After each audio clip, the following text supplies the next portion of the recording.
στην πραγματικά απίστευτη απάντηση του Ρώσου Υπουργού Εξωτερικών Σεργέη Λαυρόφ, που έδωσε σήμερα στον ανταποκριτή του αμερικανικού τηλεοπτικού δικτύου CNN, Φρέντερικ Πλέτκιν, ο οποίος και ρώτησε τον Ρώσο Υπουργό για τις εδαφικές παραχωρήσεις της Ρωσίας στην Ουκρανία, αποστομώνοντας τον κυριολεκτικά, αναφέρθηκε πριν από λίγη ώρα η εκπρόσωπος του Ρωσικού Υπουργείου Εξωτερικών Μαρία Ζαχάροβα με ανάρτησή της στο λογαριασμό της στα κοινωνικά δίκτυα, επισημαίνοντας το άγριο τρολάρισμα του Σεργέη Λαυρόφ στον Αμερικανό δημοσιογράφο και τονίζοντας ότι αυτό αφορούσε και τους ηγέτες της Ευρωπαϊκής Ένωσης.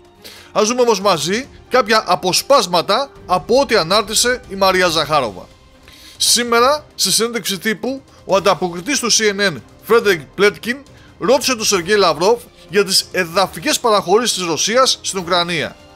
Η αντίδραση του Ρώσου Υπουργού Εξωτερικών ήταν εξαιρετικά σκληρή.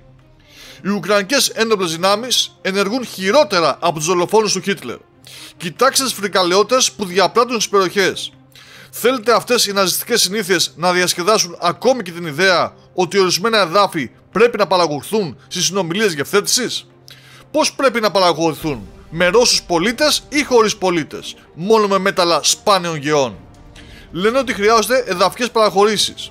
Για ποιο λόγο? Για να καταστραφούν οι Ρώσοι εκεί, όπως καταστρέφονται τώρα στην περιοχή του Κούρσκ και σε άλλες περιοχές της Ρωσικής Ομοσπονδίας?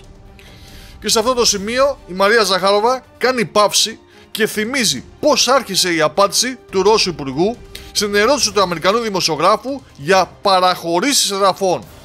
Μιλάτε για τη Δανία και την Γροιλανδία? Ήταν το τρολάρισμα του Σεργέη Λαυρόφ, του γερόλικου της εξωτερικής πολιτικής, που έχει δεκαετίες εμπειρία στην πλάτη του και που ο Αμερικανός δημοσιογράφος πίστεψε ότι μπορεί να φέρει σε δύσκολη θέση.